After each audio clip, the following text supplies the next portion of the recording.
Happy politics, and welcome to your favorite BC politics podcast. Still recording just a few short days before Christmas. And before I introduce my co host, I first want to share my Christmas gift with him.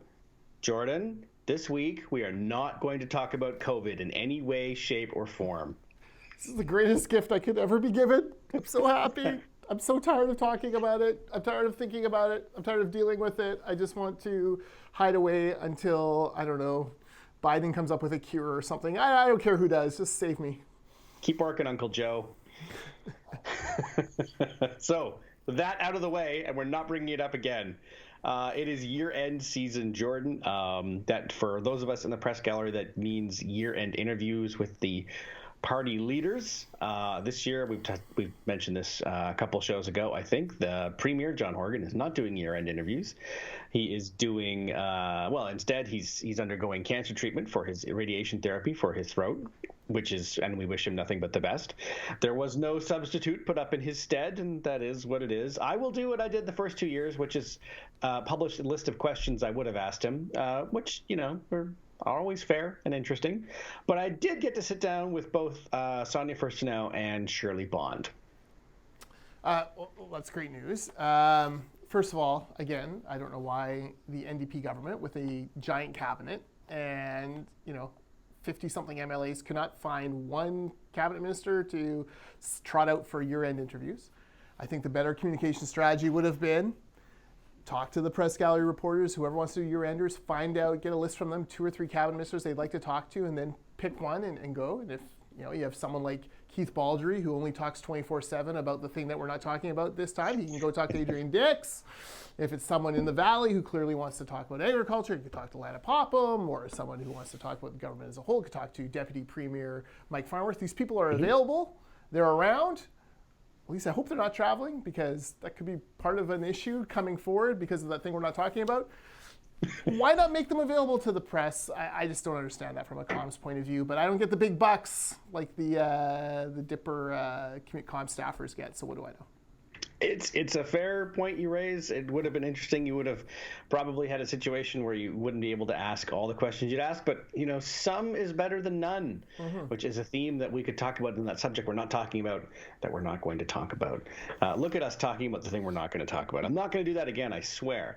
But I did have a chance to sit down in person with both Sonia Furstenau and Shirley Bond, the leaders of the BC Green and BC Liberals, respectively. My interview with Sonia Furstenau should go up on the site later today. The interview with Shirley Bond sometime tomorrow. What can I tell you? Look, sorry? What does Sonia say? What's she up to these days? It was, when I spoke with her, it was just a couple of days after she was forced to move her constituency office in Duncan because of an incident there. And so that kind of colored the entire interview, and understandably so. But we did talk about what incident? I don't remember reading about an incident. Well, she's been forced to move her entire constituency office in Duncan because there was an aggressive crowd that came in, and it's a shared building with a number of healthcare providers. And they didn't want people literally, waiting for the results of their pregnancy tests and that kind of thing, having to deal with protesters. So were these protesters protesting vaccinations against a certain thing we're not talking about? Yes, exactly. Great. And other measures about the other thing we're not talking about.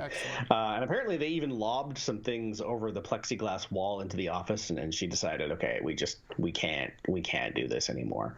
But we talked at length about, and you'll read about the difference between, being an opposition party of 2 MLAs versus being part and parcel in some ways of a minority government, and the frustrations therein, and some of the more frustrating moments she's had this year, watching the NDP ram through legislation without even proper debate. And I think the thing that was most frustrated her was the repeated calls from both the Greens and the BC Liberals to form an all-party committee on the overdose crisis. And the way that Furstenau put it was actually really interesting. She was saying, listen, we're telling the government we have your back. Like, we're giving you license to go try something bold, much like we did with COVID. Like, I don't understand why you won't take this. We're saying to you implicitly, we're not going to get political here. We're gonna support you. And it hasn't happened yet. Probably not going to. Well, I think that ties into what this year has really been about for the BC Greens, which is a loss of clout.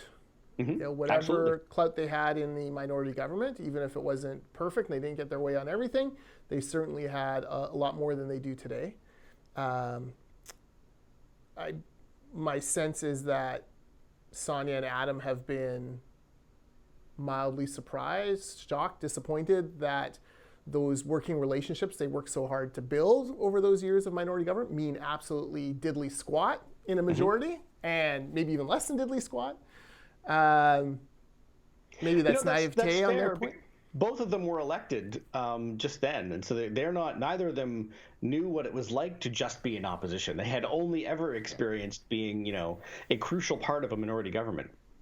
Yeah, well, exactly. And so, crucial part of the minority government, they had this, the supply and confidence agreement that dictated how they were going to be dealt with, the no surprises, those sorts of things. Yeah, they disagreed on a couple of, issues with the NDP that didn't get through.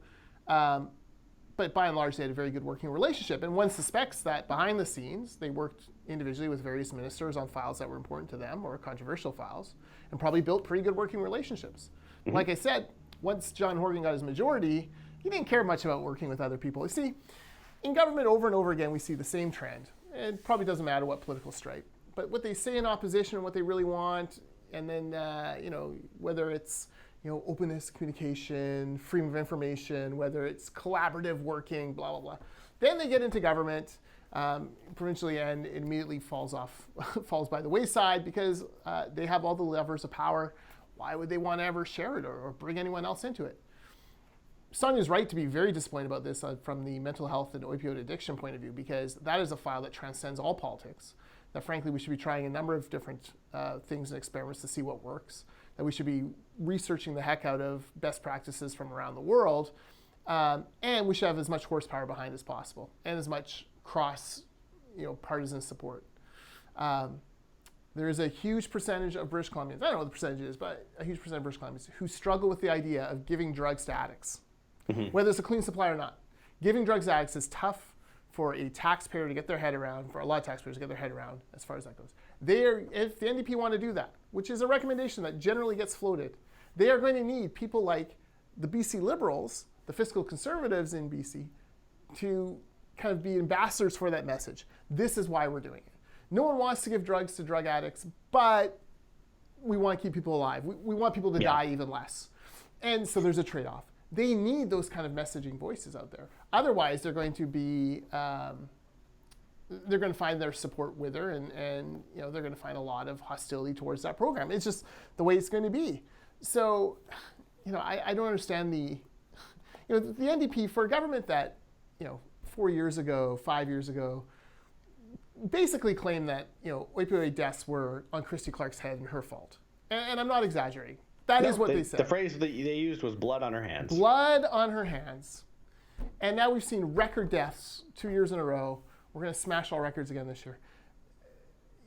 Hold yourself to the same account that you held Christy Clark to. That's the frustrating part. And at the time, they were clamoring, screaming, put us in, give us a chance to talk as well. Give us a chance to shape it. John Horgan, I'm going to have a Ministry of Mental Health, and there'll be someone who goes to bed every night thinking about this and wakes up every morning thinking about this and stewarding it and giving them zero resources for the first term. Less resources than the Premier's office, as comm staff got. Not great. And now we're into a year, now they have their majority. And again, record deaths. You've got people who I don't think are being terribly, I don't find Trevor Halford's questions and question period to be obscene or disqualifying as far as, try to present solutions. He's trying to get them to pay attention to this. And I know that annoys the government because the government would rather kind of la-di-da along, but work together on this. This is one of these issues that transcends politics. Almost 2,000 people are going to die this year from opioid overdoses. 2,000 British Columbians. And, I don't know, the government just seems not okay with it, but they don't seem like they're willing to do whatever it takes to make this stop or to try to find ways to solve it. That's a bad look for this government. Yeah, well, there's no question that it hasn't received anything like the urgency that the quote unquote other public health crisis has that we're not talking about.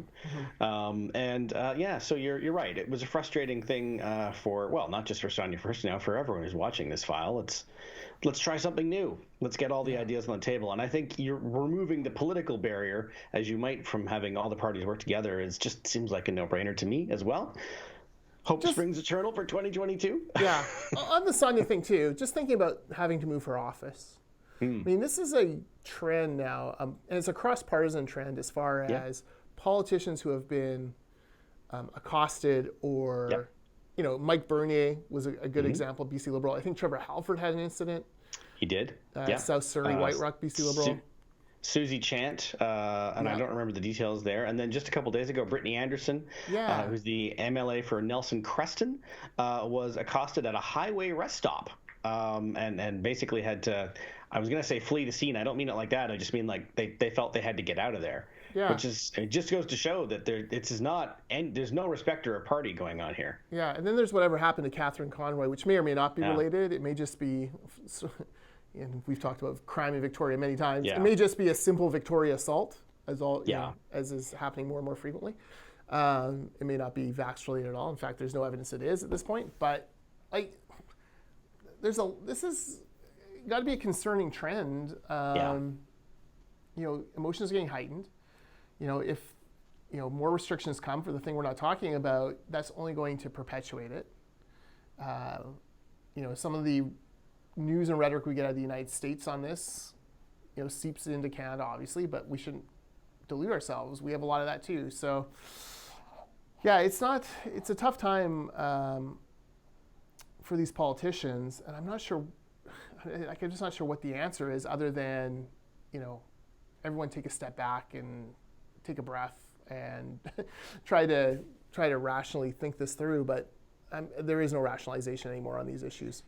No, and what I fear is, and this is something I'm actually wanting to write about in the new year, is that we're coming to a point where we're going to have to start treating constituency offices like we do cannabis retail operations, in that you need the buzz to get in, that kind of thing. Because it's one thing, for incidents to happen at the legislature. There is dedicated and armed security there, specifically there to protect you. For a constituency assistant, working in a strip mall in Langford or Nelson or Langley, you're very much on your own.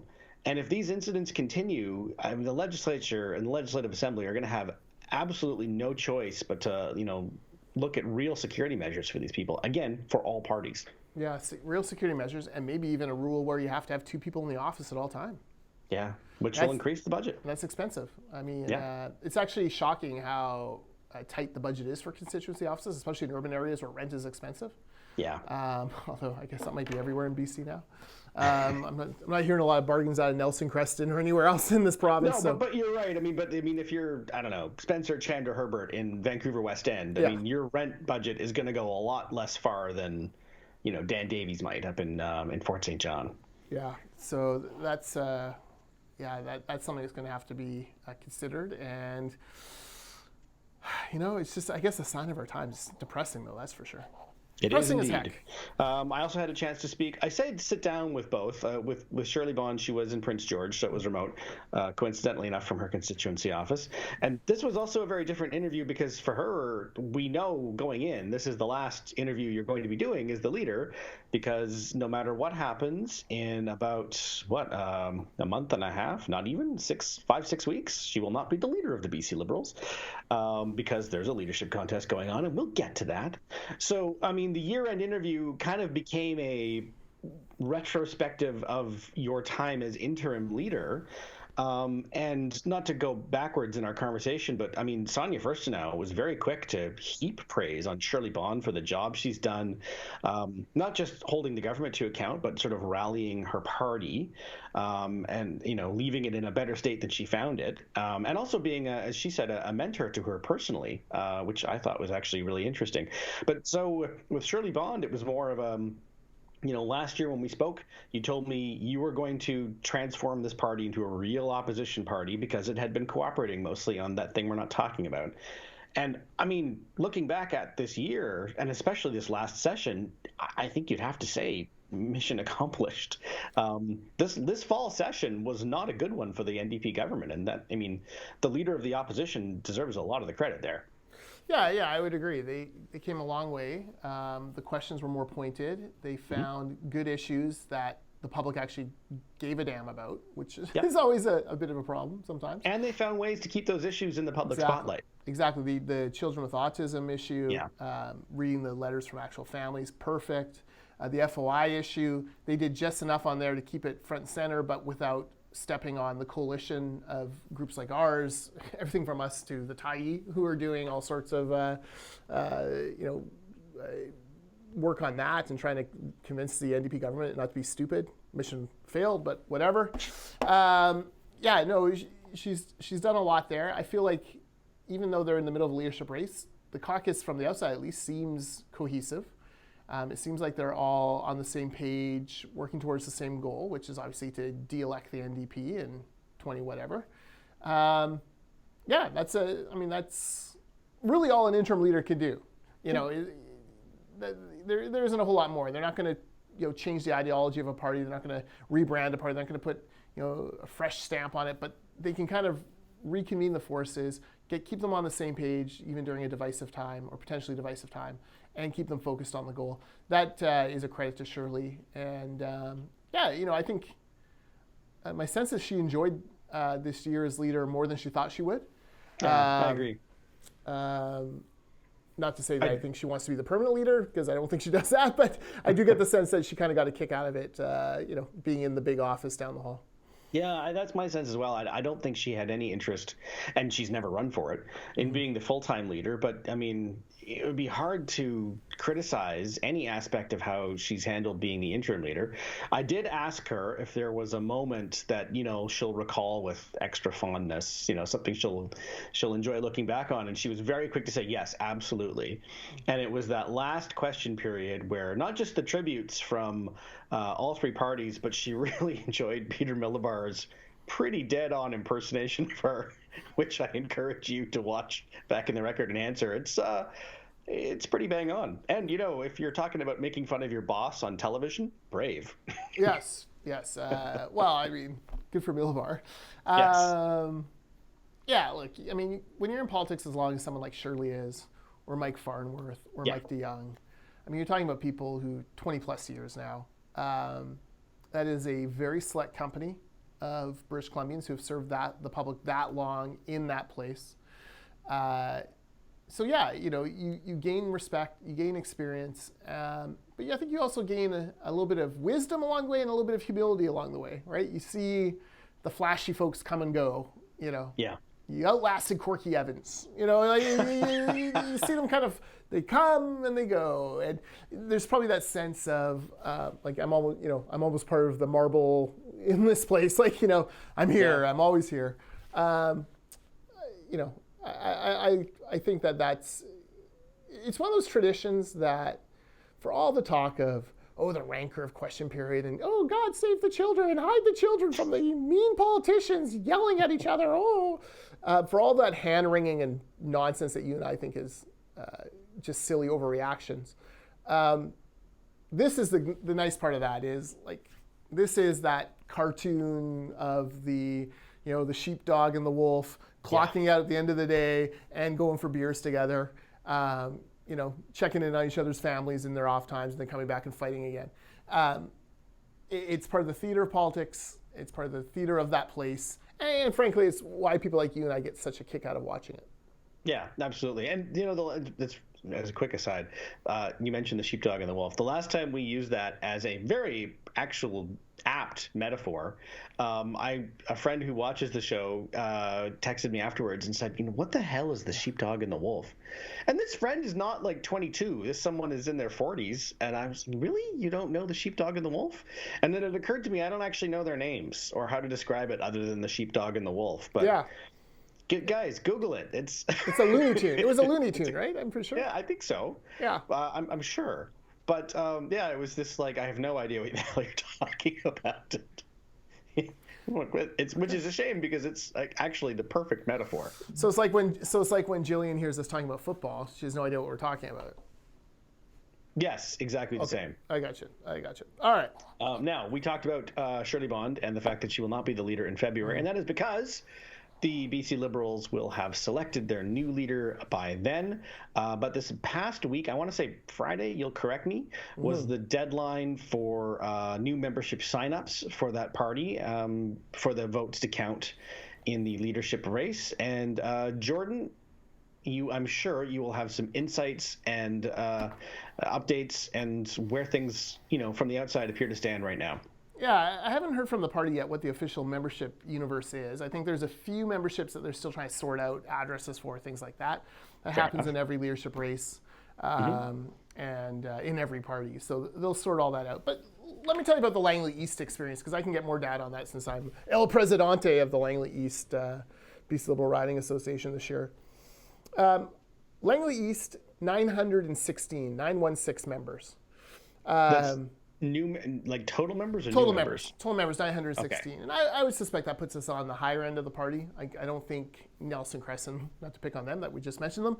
I highly doubt there's 916 members in Nelson Creston. But, that kind of gives you a sense as to what Langley East is at. So of those, 236 have signed up since January 1st, 2021. Okay. So through the whole leadership race, 236 signups in Langley East. However, of those 236, 193 of them were done since Remembrance Day. Wow. So very little came in the first 10 and a half months of the year. And then they, 10 and a half months of the year. And then they started to flood in. And here's why, McLean. If you have a membership, someone gives you a member form and their $10, their credit card number as a campaigner. Generally, you don't want to put it in too soon. Because the moment you put it into the party puts them on the membership list, and then they start getting emails from all your rivals. Until they are actually a member, they don't get emails from their rivals. So, if I'm working the Gavin Dew campaign, I might hold my memberships back because I don't want to get emails from Kevin Falcon and Ellis Ross and Michael Lee and, the immortal Stan Seapost. I don't want any of that.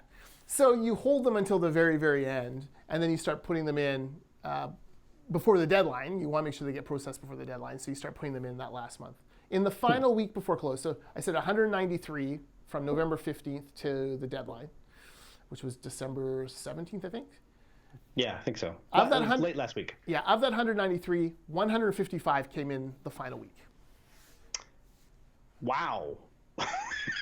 So again, that shows you, these campaigns were sophisticated enough to actually collect the membership data, information, credit cards and whatnot, or cash or whatever. I'm not even sure if they do cash anymore. And then turn them all in at the end. So I imagine it was a very, very busy week for BC Liberal headquarters. So kudos to them. I didn't hear any problems or complaints about how they handled the memberships coming in. But yeah, that kind of gives you a sense of it. So like I said, 236 new members since January 1st, 193 of them. So about 40 of them come in from January 1st to November 15th. Another 40 of them come in from November 15th to about December 7th. And then 155 the week before. You make it sound like, it's an H&R Block office, and there's a trickle of returns in January and then the big flood in March. That's exactly what it is. It's like the sheepdog and the wolf. No, it's like an H&R Block. It's precisely that. And like I said, it's all about protecting your group's information. If you had signed that person up in January 1st, they would have received, take it from someone who has hundreds of emails from these candidates. Yes. And that, why bother exposing your supporters to other people's messages until you absolutely have to? Yeah, lest they be seduced by, a really beautiful email from Ellis Ross or Gavin Dew or whoever else. Now, that's my operating theory. The other theory is this. The arrival of Stan Seapost so shook up the race that 155 Langley East people rushed out in the final week to sign up for him. Just kidding, that didn't happen. That would be something. Is there any sense? Now, I'll preface this by saying I got an email from the Kevin Falcon campaign. I too am getting all these emails saying that they had confirmed with the party they had signed up the most members, but that's all I know is the most. Mm-hmm. Do you have any sense as to what that looks like in a more detailed level, or is it just, is it 50% plus one? Well, I heard that up until the final month, they were at about 52% of all new memberships were signed up by the Falcon campaign. But then they went into overdrive. Remember, they were saving some. Yeah, of course. So they were hoping to get to 2/3. Now, I don't know if they met that goal. I'm confident that they certainly had more than anyone else. In fact, more than everyone else put together. But knowing that group, knowing how hard they were working, knowing how sophisticated they are, chances are they probably came very close if they did not exceed that 2/3. So, Wow. that's a big problem because a big chunk of those are non-Falcon new members are Ellis Ross members. So where does that leave a guy like Michael Lee? Where does that leave Gavin Dew? Where does that leave, Renee and Val and Stanley Sipos? Who knows?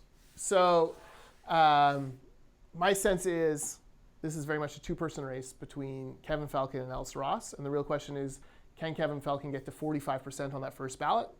If he does, get 45% or more, he's the next leader of the BC Liberal Party. If he doesn't, I think I see a lot of these smaller campaigns collapsing into kind of an anybody but Kevin. And it's not about Kevin, it's more like anybody but the front runner. Yeah, no, exactly. Now, just for the benefit of those listening and watching, obviously 45% does not win you the first ballot. So do you want to just explain why that's sort of the threshold? Yeah, so what we've seen from other campaigns, other preferential ballot votes, is that you need 45-ish% as a front runner. Because what happens is the person at the bottom of the ballot drops off and their second place votes are reallocated. But not every person votes for a second place. So the voter universe gets a little bit smaller every time someone drops off. And so usually that 45% is enough to carry you to 50%, 2 or 3 ballots down the road. It's when they hit when they're around that 40, 41, 42, the math gets dicier, and then you do need some of those people to have put you as their second choice. That's what tripped up Diane Watts all those years ago. She was at about, I think, 40%, 39.5% or 40% on the first ballot. Was way ahead on the first ballot, but the voter universe did not contract to the point where that 40% turned into 50 later on. Yeah.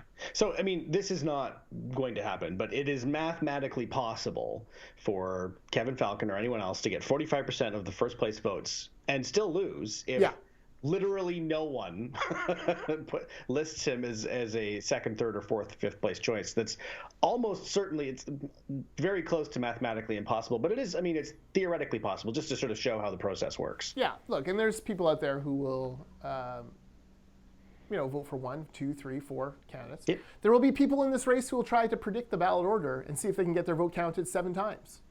So, they'll put Stan Sipos first, and then I won't go from there.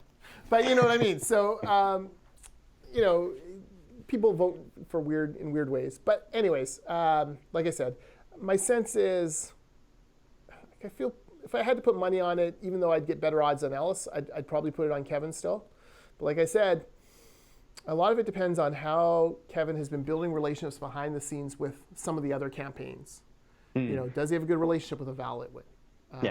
Has he rebuilt a relationship with Gavin Dew? Is there stuff there? Renee, can you pull a few of those second place votes over, or are they all going to go to a Michael Lee or an Ellis Ross? And we won't know until, what is the date? February, I want to say 5th? I don't know. Isn't it Super Bowl weekend or something? Oh, it might be what I'm thinking. Let's hope. Because I don't know. I think maybe the weekend after Super Bowl. I don't know. I forget. Yeah, not during the Super Bowl. God, hope. No, they're not. No, they would never do that to people, would they? They would never do that. All I know is that the Packers hold the number 1 seed in the NFC right now with future Bronco legend Aaron Rodgers at the helm, and I'm here for it. And like Aaron Rodgers, I'm immunized. Okay, yeah, Okay, so McLean's flexing a little for those of you at home, but gingerly because McLean got a booster for that thing that we're not talking about. Literally an hour and a half ago. Yes, it must be nice to be elderly like McLean. For those of you who've never seen McLean, he's actually 90 years old, so we're very proud of him. But those of us here who had a mix of AZ and Moderna apparently are waiting until January or February because, God forbid, we rush boosters in the middle of the thing that we're not talking about, yet another wave of that thing. So yes. I don't want to talk about it. It just makes me angry. So, frustrated. The worst part is, I don't even want to tell you this, but while we're taping, I got a text saying my next dose is waiting for me, which I'm assuming that hasn't been backed up yet, but I mean, I guess I could walk in and get a 4th. I don't know. I haven't even looked. I just saw the thing flash on my phone. I'm not going to do it if you're listening. I'm not going to do it. I'm playing by the rules. All right.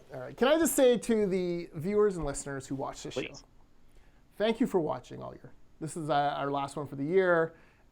We love your feedback. It always cracks me up when I'm out somewhere and with my wife and someone's like, I watch your podcast, because it drives her crazy because she doesn't even watch it. Appreciate it. Appreciate you going through the 5 stages of grief I've had this year as far as the thing we're not talking about. It's been a hell of a year in British Columbia. It's been hell for a lot of people. I hope you're okay. Thank you for watching. If we've brought you even a little smile from time to time, I hope that helped. Take care of your mental health. It is crocodile-infested waters out there for people's mental health. Yeah. And you're not alone. Everyone's exhausted.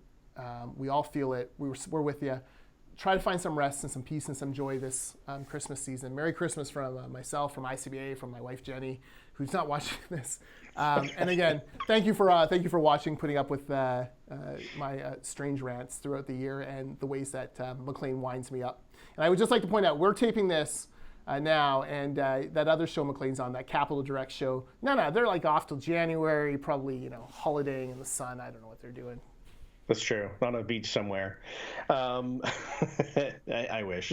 And look, just to echo what you said, look to all of everyone who reads the Orca and downloads it and listens to the podcast and watches it on YouTube. Thank you very much. I appreciate your support and your clicks very much. And we'll be back. We're not signing off until Christmas, but we'll be back better than ever in 2022. And until then, happy politics. See you next year, folks.